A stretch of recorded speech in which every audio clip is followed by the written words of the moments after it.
주님은 찾아오셨고 이제 그 조롱과 수치를 십자가 위에서 대신 당하시며 나를 살리신 주님을 사랑합니다. 영과 진지로 주님을 예배합니다.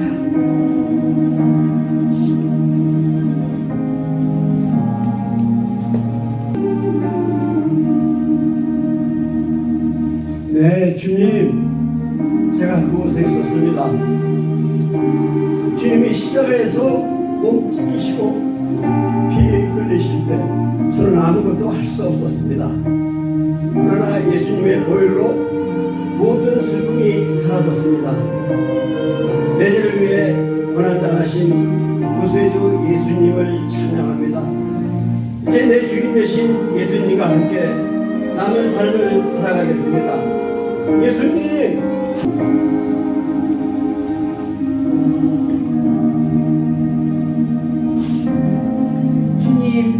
주님이 다니신 골고다 언덕에 지금 제가 서 있습니다. 채찍에 맞아 주님의 살점이 패이고 가시별가는 씌우는 군인들의 저 조롱하는 웃음소리가 들립니다. 나의 죗값을 위해 시옥의 십자가를 지신 주님의 그 은혜를 갚을 길 없지만 제게 주신 작은 십자가를 지고 하나님의 소원을 이뤄가기 위해 한 걸음씩 순종하겠습니다. 해피 이스터!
교회에서 오랜만에 교회들이 함께 모여서 부활절 연합 성회를 가지고 있습니다. 김용희 선교사님 오셔서 하나님 말씀 전해주고 계시는데 보통 설교 시간이 3시간입니다. 어제도 집에 오니까 11시간 넘었어요. 내가 설교를 그동안 너무 짧게 했구나. 1시간은 미니멈 해야 돼. 그렇잖아요. 서론만 하다가 끝나면 사실 수술하다가 배 째놓고 어디가 아프다 해놓고 그냥 다시 배를 담는 거나 마찬가지구나. 이런 하나님의 말씀이 예리하고 날선 검이라면 그 검에 찔려서 죽든지 아니면 그 검 때문에 수술받아서 회복되든지. 여러분 실제로 하나님이 살아계셔서 우리를 수술하시려고 한다면 반드시 그렇게 하실 것입니다. 물론 제가 길게 안 합니다. 말은 그렇게 해도 짧은 시간 하나님께서 저와 여러분의 마음을 만져주시고 다시 살아나신 부활의 주님, 나하고 무슨 상관이 있는가? 이 세상과 무슨 상관이 있는가? 오늘 말씀을 통해서 하나님 주시는 해답을 발견하실 수 있기를 바랍니다. 예수님 살아나셨다, 그리고 예수님 살아 계신다라고 하는 것은요, 우리 개인이 그걸 바로 알고 바로 인정하고 믿으면 before, after, 그 전과 후가 완전히 달라질 수밖에 없습니다. 부활의 주님을 믿었는데 아무것도 안 바뀌었다, 그건 안 믿고 있는 것입니다. 부활의 주님이 살아 계셔서 우리와 늘 함께 하십니다. 그리고 우리도 죽어도 예수님처럼 다시 살아날 거라고 하는 걸 믿으면 두려울 것이 없습니다. 주님이 나와 함께 계시는데 어디 가서 누구를 만나고 어떤 일을 당해도 겁날 것이 아무도 없어요. 우리는 너무 약합니다. 우리는 할 수 없는 게 너무 많습니다. 그런데 주님이 우리와 함께 하신다면, 부활의 주님 찾아오셨을 때 벌벌 떨던 그 제자들, 두려움 가득 찼던 그 제자들, 예수님 만나고 나서 그 두려움이 기쁨으로 바뀌었고 마음의 평안이 엄청나게 되는 변화가 일어난 것처럼 저와 여러분의 인생 가운데도 이 부활의 주님을 만남으로 말미암아 그런 놀라운 변화를 경험하고 이 변화를 모든 사람들에게 나눌 수 있는 증의 자리에 서실 있기를 바랍니다. 오늘 이 말씀은 예수님 따르던 사람들이 예수님이 십자가에서 죽고 돌아가신 다음에 절망 가운데 빠져서 흩어지는 가운데 있었는데 부활의 주님 만난 다음에 어떻게 바뀌어졌는가 하는 것을 보여주는 말씀입니다. 예수님 살아계실 때에 복음서를 보면 적어도 3번 예언 말씀을 하셨어요. 나 예루살렘 올라가면 거기서 잡혀 죽는다. 죽는다는 말씀을 하셨습니다. 그런데 죽는다는 말씀하시면서 함께 하신 말씀이 있었습니다. 무엇입니까? 사흘 만에 다시 살아날 것이다. 주님 정확하게 언젠가는 살아날 것이다가 아니고 사흘 만에 다시 살아난다고 말씀하셨습니다. 예수님 제자들 예수님에게 그 말씀 직접 들었습니다. 근데 예수님 십자가에 돌아가셨습니다. 말씀대로 되었습니다. 자, 예수님의 제자들이 예수님을 제대로 믿는 사람들이었다면 어떻게 했겠습니까?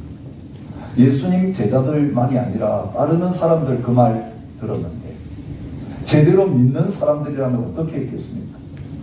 부활하실 주님을 우리 부활절 새벽 연합 예배 드리면서 보통 찬양하면서 아침에 기다리듯이 그런 모습으로 기다렸어야 될 것입니다.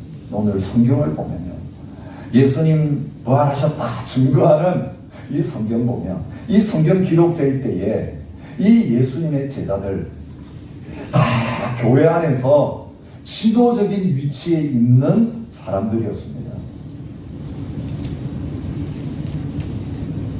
그런데 그들이 교회 지도자로 있는 가운데 쓰여진 이 복음서, 예수님의 이야기만이 아니라 예수님 따라다닌 제자들과 예수님 믿는다고 따라다니던 그 무리들, 예수님 살아가실 때에 어떤 모습으로 있었는가 점란하게 보여주시네요.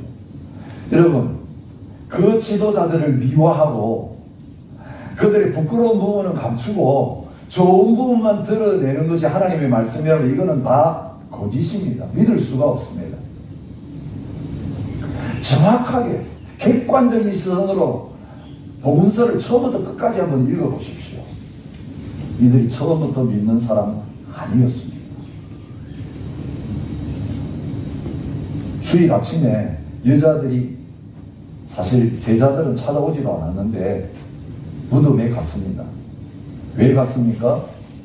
돌아가신 주님 시체에다가 향유를 바르기 위해서 갔습니다. 이미 장례식 다 끝났는데 아무것도 준비하고 있지 않다가 그 예수님 돌아가시는데 기름 하나 발라드리지 못한 그게 너무 안타까워서 예수님 사랑하던 이 여인들이 그 새벽에 찾아간 것입니다. 안식일은 아무것도 못하니까 안식일 지나자마자 캄캄한 아침에 그 무덤으로 갑니다. 무덤에는 돌이 굴려져 있었습니다. 이 유대인의 무덤 아시잖아요. 우리나라 무덤처럼 그렇게 봉분이 없습니다. 그냥 굴을 파고 그 굴 앞에다가 돌을 딱 막아놓고 또 필요하면 그 돌을 굴려내고 또 장례를 치릅니다. 가족 묘와 같습니다. 한 사람 묻고 끝나는 게 아니라 거기에 가족들이 묻히면 또 굴을 돌려서 이렇게 구멍, 입구를 열고 또 시신을 넣고, 그래서 오래 지나고 나면 거기서 다 뼈가 되고, 그 무거운 돌 누가 굴려줄까 걱정하면서 죽은 예수님을 만나러 갔던 것을 보여줍니다. 그 자리에 예수님 따르겠다고 장담했던 제자들 한 사람도 없었습니다. 십자가에서 예수님 죽은 것을 보고 난 다음에 두려움에 벌벌 떨면서 문을 걸어 잠그고 문 안에 모여 있었습니다. 요한복음에는 그 사실을 정확하게 보여주고 있습니다. 여러분, 예수님이 다시 살아나신 것이 사실이 아니라면 기독교는 시작될 수가 없었습니다. 누가 복음 전했습니까? 베드로를 비롯한 예수님의 부활을 믿지 않고 도망가고 배신하고 예수님 부활한 그 아침에도 문 안에 있으면서 벌벌 떨고 있었던 이 비겁한 남자들이 담대하게 나가가지고 순교하면서 예수님은 다시 살아나셨습니다. 그 예수님 다시 살아나셔서 우리와 함께 계십니다. 그거 증거하는 것 때문에 순교의 피가 뚝뚝 떨어지면서 결국 로마를 뒤엎어 변화시키는 놀라운 역사가 나타났습니다. 여러분, 개인을 바꾸고 역사를 바꾸는 이 예수님의 부활이 저와 여러분을 변화시키는 능력이 될 수 있기를 바랍니다. 부활만 믿으면 우리의 문제 다 끝장납니다. 부활의 주님만 믿으면 우리의 근심이 있을 수가 없습니다. 부활을 믿지 않고 반대하던 한 지성인이 부활을 비판하기 위해서 연구하다가 부활을 인정하고 기독교를 변증하는 사람으로 바뀌어졌는데, 조시 맥도웰이라고 하는 분입니다. 그분의 책이 번역이 되어 있습니다. 부활 그리고 당신이라는 제목으로 번역이 되었습니다. 그 서론에 보면 자기가 어떻게 이 책 쓰게 되었는가를 소개합니다. 내가 기독교가 오류가 있다고 논박하려고 시작했을 때 나에게 일어난 일, 이러면서 본격적인 부활의 증거를 이야기하기 전에 자기에게 일어났던 감정을 소개하고 있습니다. 켈로그 대학생의 학생으로 나는 로스쿨에 가서 결국은 정치를 하려고 준비하고 있었다. 전체 학생들 단체 중에 내 관심을 끌었던 그들의 삶이 다른 한 그룹의 학생들이 있었다. 돈, 성공 또는 명예를 위해 살기보다는 오히려 이 학생들은 진정으로 서로를 사랑했다. 나는 7년 동안 매주 우리 농장 노동자 웨인 베일리에게 폭행을 당하는 결손 가정 출신이었다. 그래서 나는 그들이 진정으로 경험하고 나타내는 것과 같은 사랑을 절실히 원했다. 그들 단체의 내부와 외부의 모든 사람들 향한 그들의 사랑은 내게는 이해하기 어려웠다. 그러나 필사적으로 그들과 같은 사랑을 원했다. 그렇지만 나는 또한 말이 많은 자신이 없는 회의론자였다. 나는 그들이 내 마음속 깊숙이 박힌 상처와 고통을 아는 것을 원치 않았다. 그리고 나는 내가 내 삶의 의미와 목적을 얼마나 철저하게 찾고 있는지 그들이 아는 것을 원치 않았다. 그들의 비밀을 알기를 기대했을 때 나는 그들과 친하게 되었다. 어느 날 우리가 학생회관의 테이블에 둘러앉아 있었을 때 그 단체에 속해 있는 이 학생에게 그녀가 다른 학생들과 그리고 캠퍼스의 교수님들과 왜 다른지 그 이유를 물었다. 나는 그것이 내게 큰 문제가 아닌 척 하려고 했지만 나는 정말로 알고 싶었다. 사람스러운 미소를 지으며 그녀는 나를 뒤돌아보면서 대답의 일환으로 내가 캠퍼스에서 언젠가는 들으리라고 생각했던 두 마디 말을 했다. 그녀는 단순히 예수 그리스도라고 답했다. 즉시 나는 종교에 관한 그 쓰레기를 내게 주지 마세요라고 쏟아붙였다. 나는 종교와 교회와 그리고 성경에 진절머리가 났어요. 이 여학생은 정말 확신이 있었다. 왜 그런가 하면 그녀가 나에게 여보세요. 나는 당신에게 종교를 말하지 않았어요. 나는 예수 그리스도라는 사람에 대해서 말했어요 라고 바로 쏘아붙였기 때문이다. 내 의도는 무례한 짓을 하려는 것이 아니었기 때문에 나는 내 감정 폭발에 대해서 사과했다. 그러나 나는 그리스도인들을 패배자라고 생각했고 종교에 진절머리가 나고 넌더리가 났다. 2000년 전에 죽인 사람이 오늘 내 삶과 어떻게 관련이 있을 수 있는가? 놀랍게도 이 단체는 그리스도의 주장을 지적으로 생각하도록 내게 도전을 주었다. 그들은 감히 내게 실제로 성경의 역사적인 증거, 그리스도의 신성, 예수님의 부활에 대해 조사해보라고 했다. 나는 솔직히 말해서 그것이 농담이라고 생각했다. 그리고 나는 그들이 틀렸다는 것을 증명하기로 결심했다. 그 다음에 나는 대학을 그만두고 성공적인 그림 사업으로 모아둔 돈으로 미국 그리고 영국 및 중동 전역을 여행하면서 기독교의 그릇됨을 증명하는 증거를 수집했다. 오늘날 이런 증거의 대부분은 책 그리고 지역 도서관 및 인터넷에서 찾을 수 있다. 그러나 이런 증거 자료는 1950년대에는 전 세계 도서관과 대학에서만 직접 볼 수 있었다. 나는 기독교를 지적인 우스갯소리로 만들기 시작했다. 그러나 내가 발견한 것은 내 삶을 거꾸로 돌려놓았다. 어느 날 늦은 금요일 오후 나는 여러 달 동안 연구를 하다가 지쳐서 영국 런던의 한 도서관에 혼자 앉아 있었다. 나는 갑자기 무엇인가 내게 말하는 소리와 같은 음성을 들었다. 보통 목소리로 듣지 않았다. 그래서 이 소리는 충격적이고 심란했다. 그 목소리는 조시야, 너는 서서 지탱할 다리가 없다고 말했다. 나는 그 목소리를 즉시 억눌렀다. 결국 나는 그 음성을 믿지 않고 기독교를 반증할 작정이었다. 흥미롭게도 그 후 거의 매일 같은 음성을 들었다. 그러나 목소리는 점점 더 커지고 커졌다. 증거를 더 많이 조사할수록 그 증거는 내가 이루고자 했던 것과 반대되는 결론에 이르게 했다. 내 목표는 기독교를 반증하는 것이었지만 내 연구는 성경은 믿어도 되고 예수님은 하나님이시며 3일 만에 죽음에서 살아나셨다는 결론으로 나를 이끌었다. 비록 이 모든 것이 사실임을 알았지만 처음에는 예수님을 따르기 위해 나의 삶을 맡기는 것에 저항했다.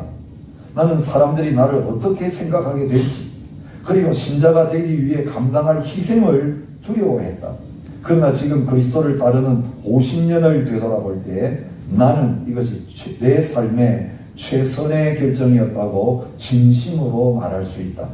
증거가 내 관심을 끌었지만 궁극적으로 내 마음을 사로잡았던 것은 내가 나의 여정 시점에 그 대학생들의 삶 속에 나타나 보았던 하나님의 사랑이었다. 이 책은 내 아들 시온과 내가 함께 쓴 책이다. 당신이 신자라면 우리는 이 책이 당신의 믿음이 확실한 근거가 있음을 알도록 하기 위해서 당신에게 몇 가지 증거를 제공하기를 기대한다.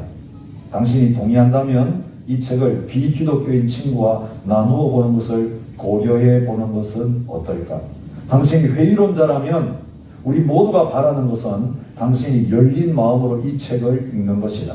예수님이 실제로 죽은 자 가운데서 살아나셨고 그분이 하나님이심을 확인한다면 그분을 따르는 것보다 생전에 더 중요한 것은 없다. 예수님이 죽은 자들 가운데서 부활하지 않으셨다면 그렇다면 그건 모두 고약한 농담거리이기 때문에 당신은 잃을 것이 없다. 예수 그리스도 이상 세상을 바꾼 사람은 없다. 그뿐이랴 예수님은 오늘날에도 삶을 변화시키는 일을 계속하신다. 이제 부활에 대한 증거와 그 증거가 당신의 삶에 어떤 의미를 주는지 검토해보자. 여기 다 믿는 분들이 많으시기 때문에 여러분 부활절마다 설교 때 인용되는 부활의 증거 말씀드리지 않겠습니다. 혹시 아직까지도 예수님 진짜 역사적으로 살아나셨냐? 이게 믿어지지 않는 분이 있다면 이 책에 관심이 있으시면 저에게 말씀하시면 제가 여러분에게 무료로 드리도록 하겠습니다. 전혀 부담을 갖지 마시고 저에게 말씀해 주시고 객관적으로 성경 말씀 나와두고 그 책, 불신자였던 반대자였던 그가 어떻게 예수님의 부활을 믿게 되었는가 그 과정, 그 연구의 결과를 함께 검토하시면서 부활하신 주님을 인정하고 변화되는 자리에 서실 수 있기를 부탁드립니다. 오늘 제가 이 말씀을 통해 전하려고 한 메시지는 이것이 아닙니다. 개인의 변화, 십자가 부활의 복음을 믿고 내가 구원받았다, 천국 간다. 예수님의 부활은, 예수님의 십자가의 복음은 그 수준으로 끝나는 말씀이 아니에요. 여러분, 부활을 목격한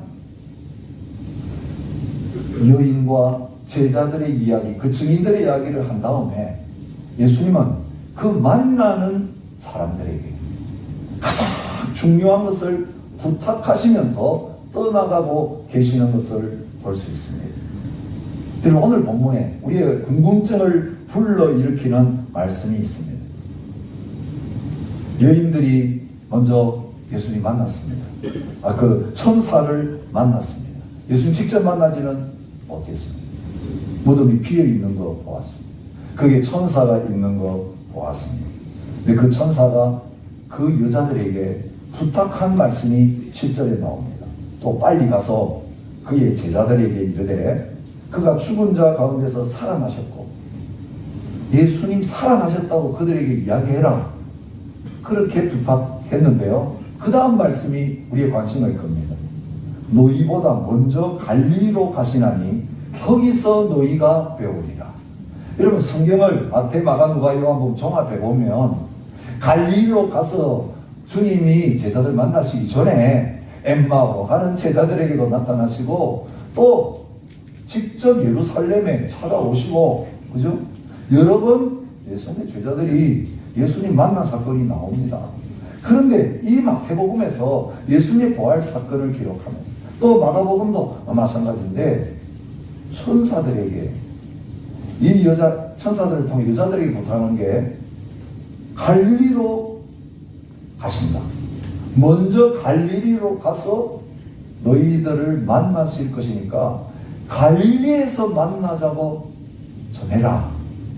그런 말씀을 하시는 것입니다.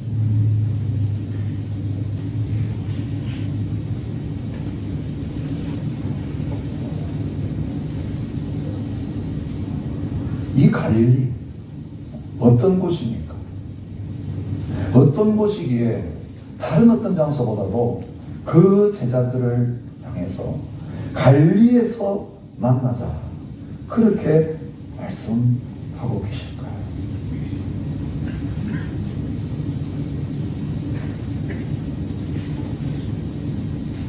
2번씩이나 갈리로 가라. 여러분, 제자들이 처음 예수님 만났던 장소가 갈릴리였어요. 예수님의 부르심을 받고 모든 거 다 버리고 예수님을 따라왔던 장소가 갈릴리였어요. 예수님의 사역을 갈릴리에서 시작했어요. 예수님 갈릴리에서 사셨습니다.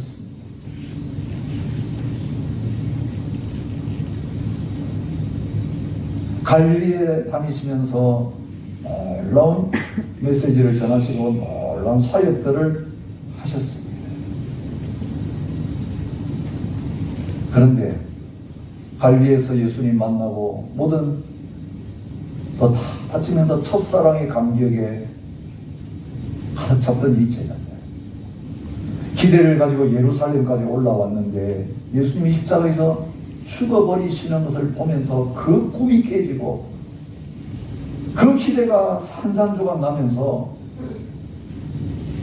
이제 제자들이 가야 될 곳이 어디였습니까? 어디로 가려고 하고 있습니까? 이제 예루살렘엔 더 이상 있을 이유가 없습니다. 거기 집이 없습니다. 자기 고향이 아닙니다. 예루살렘에 올라오면서 여기에서 그들의 남은 생애가 확 펼쳐질 것을 기대했는데 예수님 허망하게 돌아가심으로 말미암아 이제 제자들의 마음은 다시 낙향해야 되는 그런 자리에 있습니다. 여러분, 요한복음 21장에 보면 그 예수님 따르던 제자들 가운데 다시 고기 잡으러 가자, 옛날로 돌아가는, 그리고 고기 잡고 있는 그 처량한 모습을 보십시오. 예수님 이걸 아셨습니다.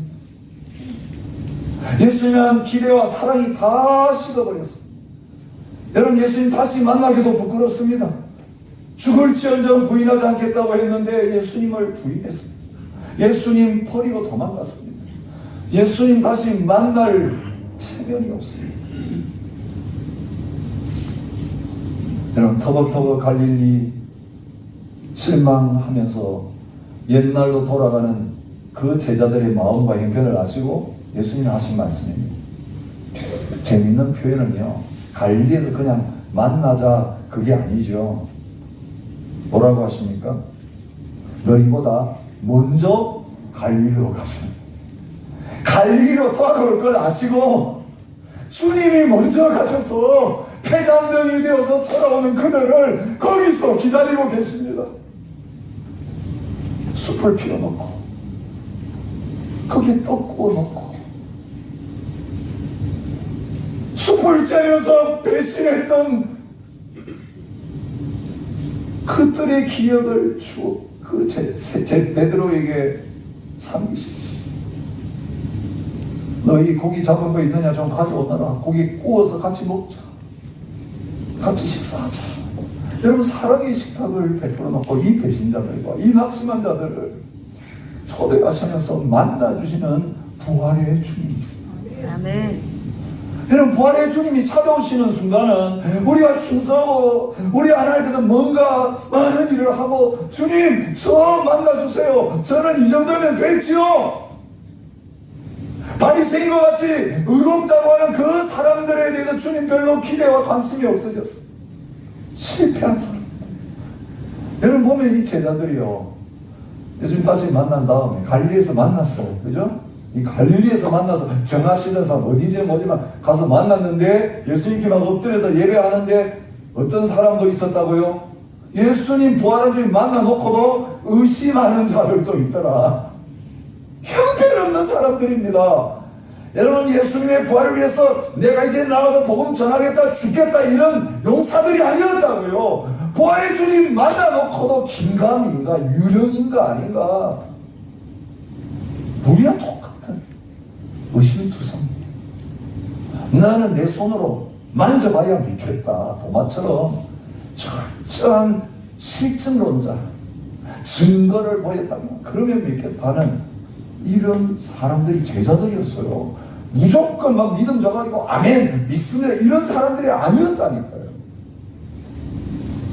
이런 사람들 제자로 뽑으시고 다 배신하고 부인했는데 다시 살아나신 다음에는 그 처음 그들을 불러주셨던 그 현장으로 돌아가는 거예요. 3년이 우리 한국말로 하면 도루묵이 되고 말았습니다. 도루묵은 고기 이름이라는 거 아시죠? 묵이 아닙니다. 아무 쓸데가 없는 고기. 여러분, 심혈을 기울여서 이 12명 같이 데리고 다니면서 다 쏟아 부었는데 결국 그 자리로 다시 돌아가 있어요. 주님, 거기 먼저 가서 그 실패자들이 돌아오기를 기다리시면서 그들을 사랑으로 만나주시고 은혜로 만나주시고 말씀 가지고 부활을 증거해 주시고 불신자에서 의심하는 회의론자에서 믿는 자로 바꾸어 주시는 장소가 갈릴리인 것입니다. 여러분, 지금 혹시 갈릴리로 돌아가신 분이 있는지 모르겠어요. 신앙생활 처음 할 때 참으로 기대가 충만했고 믿음이 충만해서 막 달려왔는데 오랜 세월 지났는데 지금 내 형편을 보면 다시 그 원래 자리에 와서 첫사랑은 다 잊어버리고 껍질만 남아있는, 형식만 남아있는 그런 절망감, 그런 안타까움으로 예수님 나 같은 건 거들떠 보지도 않을 거예요. 잡자리에 앉아가지고 믿음 좋게 헌신하시는 많은 분들은 고개도 들지 못하고 세리처럼 나는 죄인입니다, 나는 얼굴도 못 들겠습니다 라고 하는 이런 나는 거들떠 보지도 않을 거예요. 근데 여러분, 주님의 시선은 다른 어떤 사람들에게 있었던 게 아니라 낭낭에서 갈릴리로 돌아와서 옛날 버렸던 그물 다시 붙들고 옛날 탔던 그 배 다시 타면서 얘는 이전으로 돌아가려고 하는 그 사람들을 만나주시는 겁니다.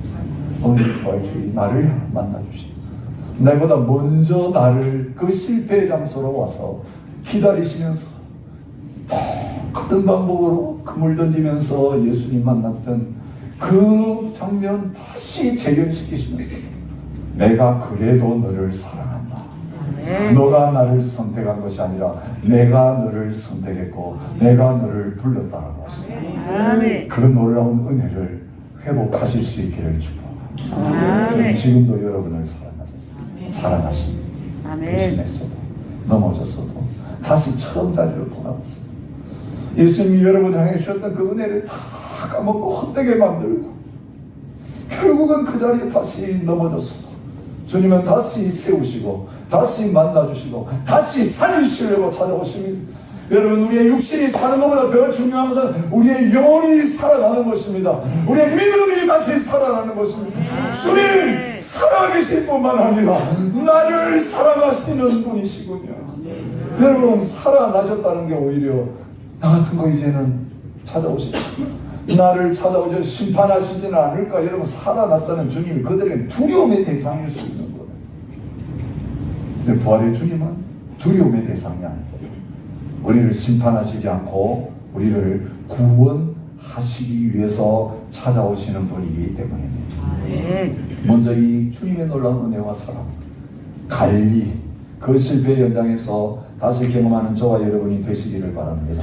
근데 이걸 경험하고 나면 그 다음 우리의 남은 삶이 어떻게 되는가, 가장 중요한 것을 가르쳐주십니다. 갈릴리는 첫사랑의 장소, 첫 만남의 장소일 뿐만 아니라 여러분, 마태복음을 통해서 하나님께서 보여주시는 갈릴리의 모습은 어떤 모습이었습니까? 4장 15절 스불론 땅과 납달리 땅과 요단강 저편 해변길과 이방의 갈릴리야. 이방의 갈릴리야. 이 이방이라고 번역된 단어는요, 모든 민족을 제자로 삼아요. 모든 민족이라고 할 때 그 민족이라고 번역된 단어와 같은 단어를 사용하고 있습니다. 이스라엘 나라 가운데서 가장 외국인들이 많이 들어와서 살고 있는 곳입니다. 시드니로 말하면 블랙타운 카운슬과 같습니다. 제가 블랙타운 카운슬에 가보니까 5번 그랜빌은 아무것도 아니에요. 거기는 그냥 이방인이 많이 살고는 있죠. 거의 절반이 살고 있는데 다 무슬림들만 살고 있는데, 거기는 머리에 쓴 사람들이 많이 있는데 인디안들이 많습니다. 무슬림들도 있습니다. 흑인들도 있습니다. 백인들도 삽니다. 제가 그 카운슬 홈페이지에 들어가 보니까 180개 넘는 민족, 180개 넘는 언어를 사용한 사람이 그 블랙타운 카운슬 에리아, 블랙타운 시티 카운슬입니다. 그 에리아에 살고 있는 걸 봤습니다. 아, 여기가 호주인가? 처음 거기 오시는 분은 헷갈릴 겁니다. 백인들의 나라 호주 생각하고 왔는데 이방인의 땅, 변방입니다. 적들이 쳐들어오면 제일 공격을 먼저 받는 곳입니다. 정쟁의 땅입니다. 그런데 예수님이 어디에서 오시는가 이사야 선지자를 예언하면서 그렇게 예언하고 계시는 것을 우리가 압니다. 전에 고통받던 자들에게는 흑암이 없으리로다. 옛적에는 여호와께서 스불론 땅과 납달리 땅이 멸시를 당하게 하셨더니 후에는 해변길과 요단 저쪽 이방의 갈리를 영화롭게 하셨느니라. 흑암에 행하던 백성이 큰 빛을 보고 사망의 그늘진 땅에 거주하던 자들에게 빛이 비치도다. 그렇습니다. 블랙타운이었습니다. 흑암에 행하던 백성들이 있는 곳입니다. 차별당하는 곳이었습니다. 여러분, 백호주의 때문에 이 땅의 문이 열리기 전에는 들어오지도 못하는 사람들이었습니다. 근데 하나님께서 이 이방의 갈리를 향하여서 제일 먼저 문을 여시는 거예요. 그게 모든 민족이기 때문이에요. 근데 여러분, 이 갈리에서 시작해서 이제는 모든 민족으로 가는 이 일을 부활하신 주님이 거기서 선포하시고 거기서 명령하시고 거기서부터 보내시는 역사를 하고 계시는 것입니다. 여러분, 모든 민족에 대한 말씀은 단어 그대로 모든 민족들입니다. 이미 우리가 묵상했던 마태복음에 말씀하고 계시는 것을 볼 수 있습니다. 이 천국 복음이 모든 민족에게 증언되기 위하여 온 세상에 전파되리니 그제야 끝이 오리라. 십자가 부활 승천 성령 강림 다음에 주님의 재림 우리가 지금 기다리고 있습니다. 그런데 그 주님의 재림, 주님께서 십자가에 죽으시고 부활하시고 승천하시고 성령이 오신 다음에 주님 다시 오실 때까지 이제는 어떤 프로젝트를 하나님께서 진행하고 계시느냐? 모든 민족을 제자 삼는, 모든 민족이 구원받고 하나님의 백성이 되는 그 사역을 지금 진행하고 계시는 것입니다. 그리고 그 사역을 감당하게 될 사람들이 뭐냐? 부활의 주님을 만나고 이제는 믿음을 가지고 예수님 다시 살아나셨다고 증거해야 될 증인들이 그들의 사명이었습니다. 여러분, 저와 여러분 예수님을 인격적으로 만나고 우리 안에 계시는 주님을 날마다 경험하는 제자가 되었다면 이제 우리의 남은 사명은 갈리에서 머물지 말고 온 민족을 향하여 땅끝을 향하여 나아가는 삶의 방향이 되어야 될 것이라고 말씀하고 계시는 것입니다. 아멘. 너희는 온 천하에 다니며 만민에게 복음을 전파하라. 마가복음 16장 15절 그렇게 말합니다. 그런데 만민이라고 번역했는데 모든 민족하고 똑같은 단어입니다. 왜 번역을 다르게 했는지 모르겠어요.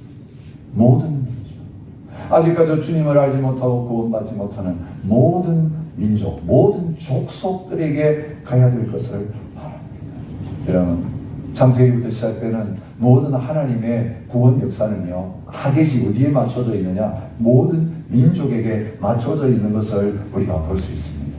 여러분, 창세기 11장에 어떤 사건이 일어나고 있습니까?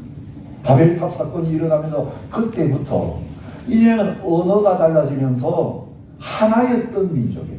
아담의 후손들이 이제는 다양한 민족으로 바뀌어지는 것을 볼 수 있습니다. 이들로부터 여러 나라, 백성으로 나뉘어서 각기 언어와 종족과 나라대로 바닷가의 땅에 머물렀더라.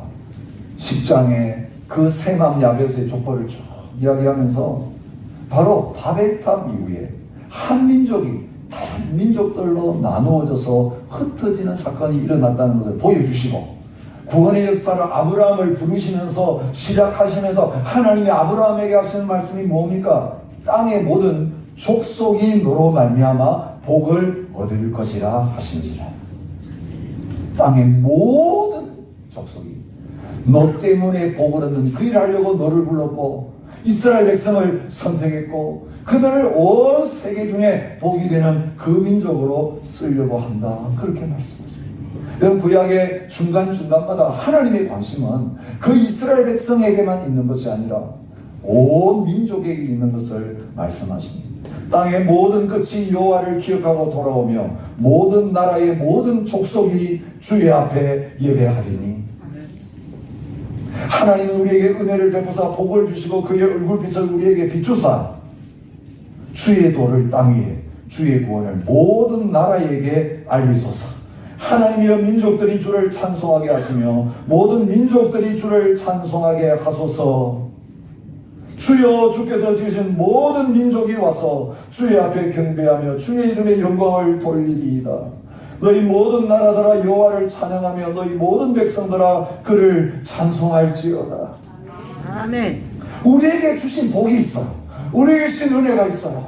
그런데 하나님은 저와 여러분들을 이제 아브라함처럼 본토, 친척, 아비집을 떠나서 갈릴리를 떠나서 모든 민족을 향하여서 보내시면서 이제는 모든 민족을 복되게 하는 자가 되기를 원하고 계시는 것입니다. 아멘.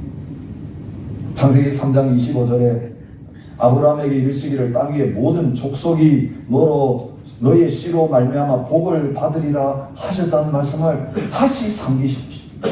갈라디아 3장 8절에 또 하나님이 이방을 믿음으로 말미암아 의로 정하실 것을 성경이 미리 알고 먼저 아브라함에게 복음을 전하되 모든 이방인이 너로 말미암아 복을 받으리라 하였느니라. 모든 이방인이 너로 말미암아 복을 받으리라 했다. 그 창세기 12장의 말씀을 번역하고 있습니다. 그런데 모든 이방인, 그게 모든 민족, 오늘 본문에 나오는 말씀과 동일한 단어를 사용하고 있는 것입니다. 우리 비전이 무엇입니까? 이 교회가 존재하는 이유가 무엇입니까? 우리가 지난주에 예배를 시작하면서 선포했던 그 말씀입니다. 이 후에 내가 보니 각 나라와 족속과 백성과 방언에서 아무도 능히 셀 수 없는 큰 무리가 나와 흰옷을 입고 손에 종려가지를 들고 보좌 앞과 어린 양 앞에 서서 큰 소리로 외쳐 이르되 구원하심이 보좌에 앉으신 우리 하나님과 어린 양에게 있도다. 하나님의 보좌 앞에서 흩어져서 싸우고 나누어졌던 모든 민족이 십자가로 하나 되어서 하나님만 예배하는 그 예배를 드리는 것이 저와 여러분의 소망입니다. 아멘. 요한계시록 마지막 부분에 하나님 보여주시는 새하늘 새 땅과 하나님 나라 완성되었을 때 모습을 이렇게 표현하고 있습니다. 만국이 그 빛 가운데로 다니고 땅의 왕들이 자기 영광을 가지고 그리로 들어가리라. 사람들이 만국의 영광과 존귀를 가지고 그리로 들어가겠고, 어디로 들어갑니까? 새 예루살렘으로 들어갑니다. 모든 민족들이 자기들의 영광과 존귀를 가지고 그 하나님 앞에 보좌 앞에 나아가서 그 총리가 하나님을 예배하고 찬양하는 자리에 서게 된다는 것입니다. 여러분, 언젠가 우리 하나님 앞에 서서 청교도 예배할 때 그냥 빈손으로 가는 것이 아닙니다. 하나님이 땅에 사는 동안에 하나님 주신 모든 영광과 존귀, 나에게 허락하신 놀라운 복과 은혜를 가지고 그 하나님을 향하여 드리며 예배하고 찬양하는 그날을 하나님께서 기다리고 계시는 것입니다. 모든 민족들 다 주님 앞에 돌아와서 함께 예배하는 그날, 그것이 갈렙교회가 존재하는 이유가 되고 저와 여러분이 아직까지 이 땅에 남아있는 이유가 될 수 있고 우리의 남은 삶에 대한 비전과 꿈이 될 수 있기를 주님의 이름으로 축복합니다. 근데 이 비전을 받아들이고 이제는 그 모든 민족을 주님께 돌아오게 하시려는 그 아버지의 소원, 아버지의 마음을 이루어 드리려고 나가는 자들에게 하나님은 복의 복, 가장 큰 복을 허락해 주십니다. 이번 집회 김영희 성님 계속 하시는 말씀, 복의 복이 뭐냐? 임마누엘의 복이죠. 내가 세상 끝날까지 너희와 항상 함께 있으리라. 여러분, 그냥 가만히 있는데 아무것도 안 하는데 주님 함께 계시면 부담스럽습니다. 여러분, 그렇죠? 죄 짓는데 하나님 함께 계시는 느낌은 너무 고통스럽습니다. 주님 잠깐만 좀 눈 감아주시고 잠깐 좀 갔다 오시면 안 돼요? 이거 위로가 아니에요. 우리 아무것도 안 하고 거역하는 삶을 살면서 주님 함께 계시는 걸 생각하기도 싫어요. 그럼 제 마음대로 못 짓거든요. 양심의 가책을. 짓다가도 먹지도 않거든. 여러분, 이 약속이 우리에게 실제 희망이 되고 소망이 되고 힘이 되는 건 언제입니까? 내 혼자 있을 때. 복음에서 핍박받은 게예요. 돌맞음이 아니라 순교하기 직전이에요. 스테반이 돌맞아 죽었지만 주님이 함께 계시는 것을 보여주시니 그 얼굴이 해와 같이 빛나는 놀라운 얼굴로 바뀌어졌어요. 주님 함께 하시면 우리의 표정이 바뀔 줄 믿습니다. 우거지 상위권에서 영광스러운 햇빛과 같은 모습으로 바뀌어지게 될 겁니다. 그 변화는 화장빨이 아니라 주님이 함께 하시는 임마누엘의 축복 때문에 그렇습니다. 우리 교회가 임마누엘의 주님 때문에 분위기가 다른 교회가 될 수 있기를 진심으로 축복합니다. 이런 예배 자리에 올 때부터 성도들 만날 때부터 이 조시아 캠퍼스에서 저 사람들 왜 저렇게 사랑하나? 저 사람 왜 그렇게 하나 되어서 그렇게 우리와 다른 모습으로 사나? 그게 그의 관심이었어요. 여러분, 거기에서부터 마음의 변화가 일어나요. 이 사람들 무슨 사람들이에요? 도대체 뭘 믿기에? 우리하고 똑같은데 왜 이렇게 행복하고 왜 이렇게 웃음이 가득하고 왜 이렇게 다 별별 사람들이 다 모였는데 안 싸우고, 이민교회는 싸워야 이민교회 아니에요. 좀 시끄러워야 이민교회, 또 나눠져야 또 이민교회. 그런데 왜 하나 되어 있는가? 왜 서로 사랑할까? 여러분, 그것이 우리 안에 거하시는 부활의 주님이 답이 될 수 있기를 축복해요. 가정에서나 직장에서나 사업의 현장에서 교회 안에서나 바깥에서나 어디에서나 우리 안에 거하시는 부활의 주님께서 내가 너희를 사랑했다. 그러니 어떤 사람 만나도 누가 너를 배신해도 사랑하고 품어라.